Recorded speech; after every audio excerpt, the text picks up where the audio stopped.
C'est quoi le problème de Hicham Aboud? Parce que Hicham Aboud a communiqué après, qui خرجنا le 20 octobre, خرجنا le scoop, etc.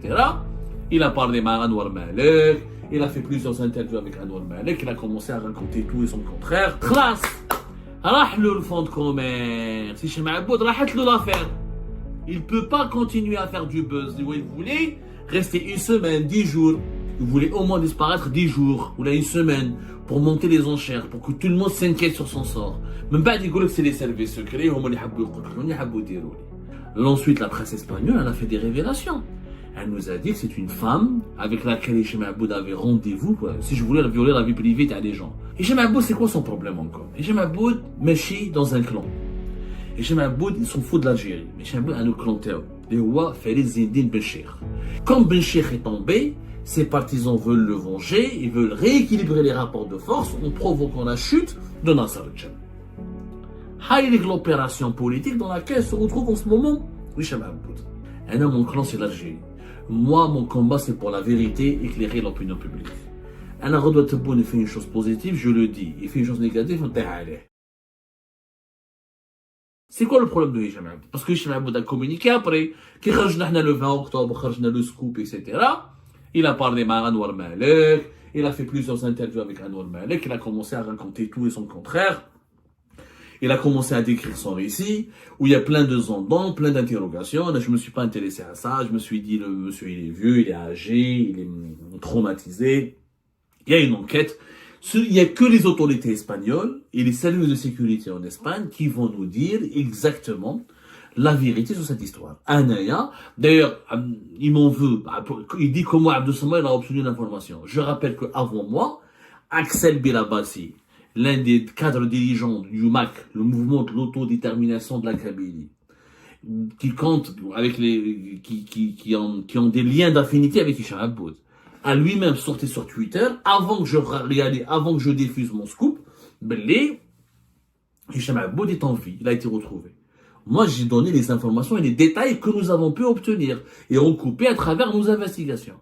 C'est un travail de journaliste. Mais que ça en a le délire. Comme on a dit, il y avait 2 personnes qui sont arrêtées, que les 2 personnes pour le moment ne sont pas algériens, ils n'ont pas de lien encore direct avec l'Algérie, et il y a l'enquête qui est en cours. خلاص راح له le fonds de commerce. Hicham Aboud راحت له l'affaire. Il ne peut pas continuer à faire du buzz. Il voulait rester une semaine, 10 jours. Il ne voulait pas dire au public, il a été retrouvé le 20, ou là le 19. Il voulait rester jusqu'au 24, 25. Il voulait au moins disparaître 10 jours, ou là une semaine, pour monter les enchères, pour que tout le monde s'inquiète sur son sort. Même pas dire que c'est les services secrets, Hicham Aboud n'a pas sorti une preuve. Je le défie. S'il sort une preuve, ce sont les services secrets algériens les délais. Attendez pas que la preuve. Contrairement à lui, on est des journalistes. On n'est pas des propagandistes. On n'est pas des idéologues. Hicham Aboud n'est pas le prophète, sallallahu alayhi wa sallam, n'est pas le bon Dieu. Je ne vais pas le croire sur parole. Moi, je suis un journaliste qui vérifie les faits. Ni plus, ni moins. Nous avons révélé un scoop qui était vrai. Ensuite, la presse espagnole, elle a fait des révélations. Elle nous a dit que c'est une femme avec laquelle Hicham Aboud avait rendez-vous, si je voulais violer la vie privée des gens. Parce que Hicham Aboud tourne en dérision ma vie privée et soi-disant mes voyages secrets. De la part de quelqu'un qui a 70 ans, qui se fait manipuler dans les rues de Barcelone, qui se fait guider par une femme avec laquelle il avait un rendez-vous à 23h30. Je vous laisse imaginer ce qu'on peut faire avec une femme à 23h30. Pour quelqu'un qui est grand-père, c'est pas très exemplaire sur le plan moral. C'est pas quelqu'un en qui la parole peut être vraiment, en qui on peut faire entièrement confiance. Et sa parole ne peut ne pas être vraiment sacrée. Hicham Aboud, c'est quoi son problème encore? Hicham Aboud méchit dans un clan. Hicham Aboud, ils sont fous de l'Algérie. Mais Hicham Aboud a un clan, les rois Farid Zindine Benchir. Hicham Aboud, il a un problème avec les actuels responsables des services secrets, notamment Nasser al-Jam, l'actuel patron de la DGSI, la Direction Générale de la Sécurité Intérieure. C'est le cauchemar de Hicham Aboud. Hicham Aboud, il note avec Nasser al-Jam, il se réveille avec Nasser al-Jam, ou il note avec Nasser al-Jam. Il dort avec Nasser al-Jam. Il veut nous faire croire, sans nous donner les preuves, que c'est Nasser al-Jam qui est impliqué dans son enlèvement. Mais nous attendons encore une fois l'enquête des autorités espagnoles, de la justice espagnole, qui n'a pour le moment rien dit. et qui n'a porté aucune accusation à l'encontre d'aucun haut responsable algérien. Hicham Aboud parle que de Nasser el-Djen, comme par hasard, pas de Tebboune, pas de Boualem Boualem, pas de Chengreha, mais que de Nasser el-Djen. Hemou Nasser el-Djen.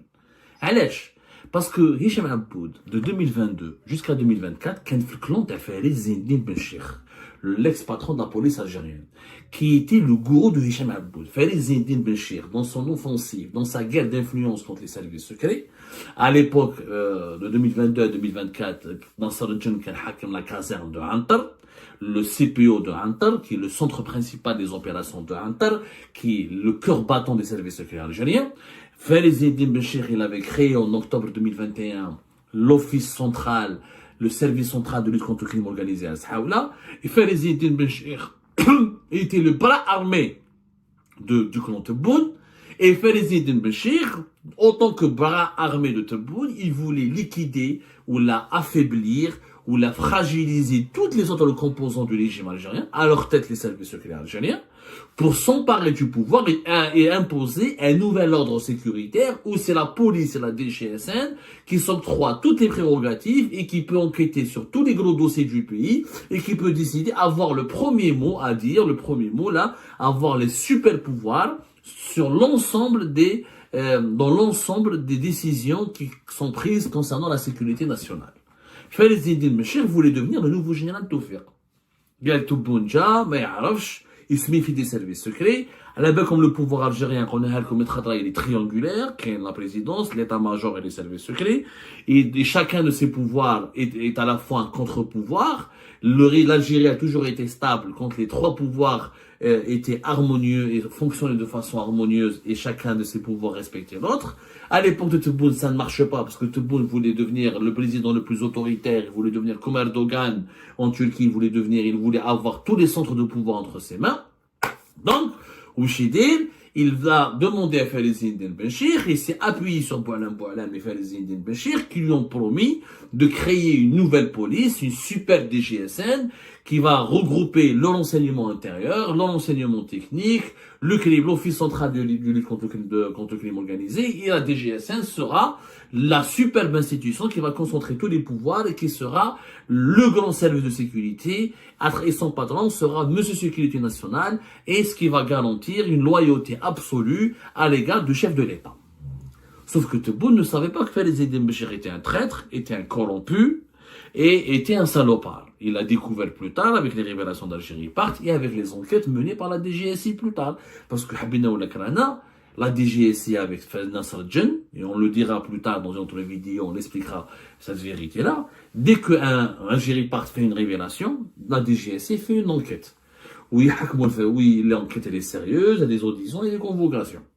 Nasser el-Djen fait partie, comme de Mohamed Jabbar, comme du colonel Mouad et d'autres officiers des services secrets algériens, de ce groupe, de cette force qui a empêché la prise de pouvoir, ou la conquête du pouvoir, ou le monopole du pouvoir par le clan Tebboune à travers leurs bras armés, Farid Zindine Ben Chir.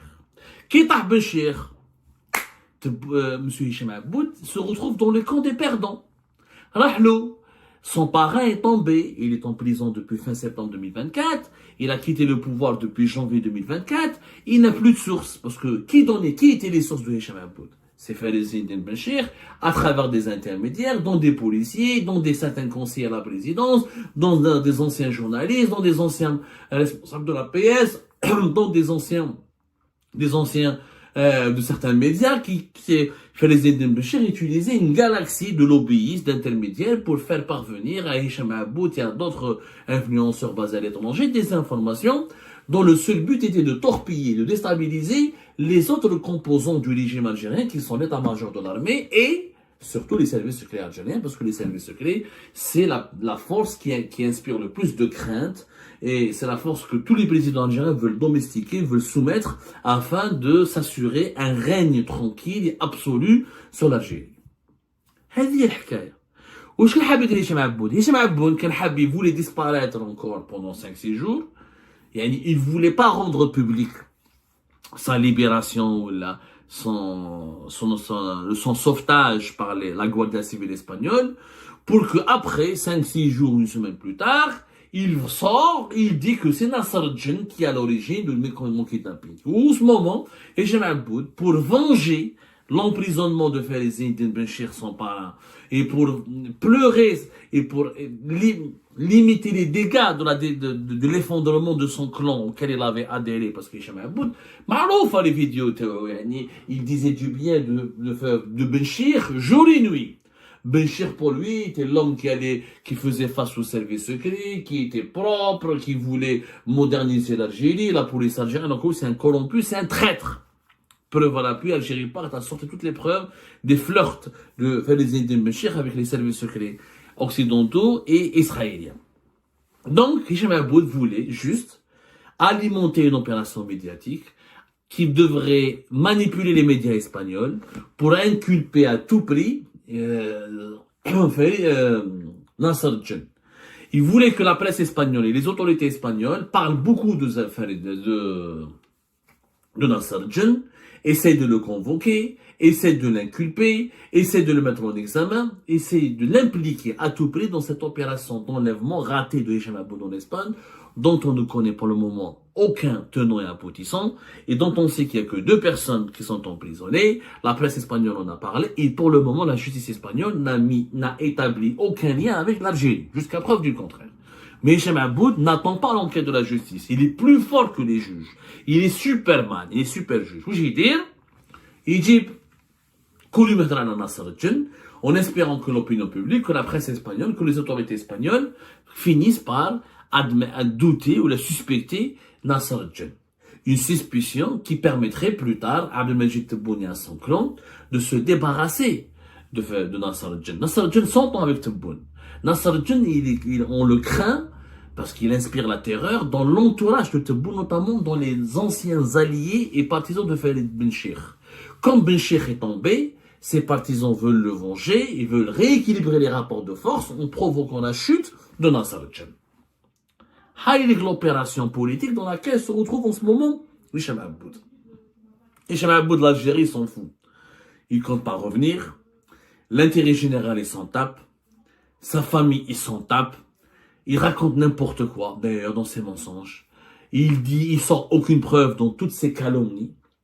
Et là, aujourd'hui, son seul but est de faire tomber Nasser Djen pour relancer dans la course au pouvoir le clan avec lequel il avait pactisé de 2022 à 2024, qui est le clan de Farizine Benchir.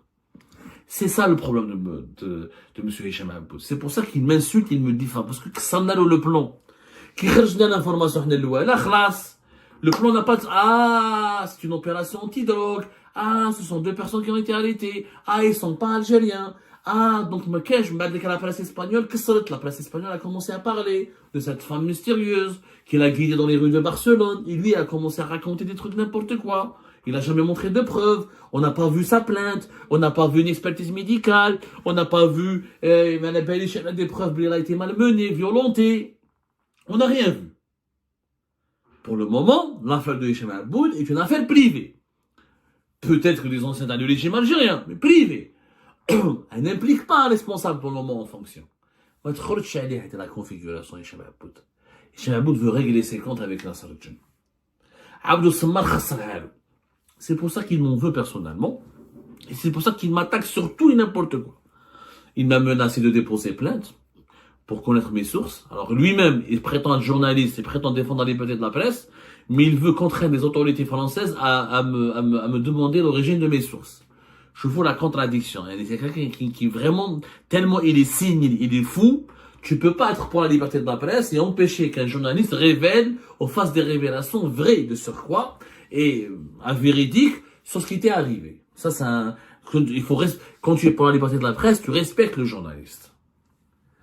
Et non, je ne suis pas responsable du problème personnel ou du problème de la lutte de clan et Kain Ben Nasser Djen ou Jmaat Farizine Benchir. Je suis neutre. Mon clan, c'est l'Algérie. Moi, mon combat, c'est pour la vérité, éclairer l'opinion publique. Redouat Tebboune, il fait une chose positive, je le dis. Il fait une chose négative, on t'aille.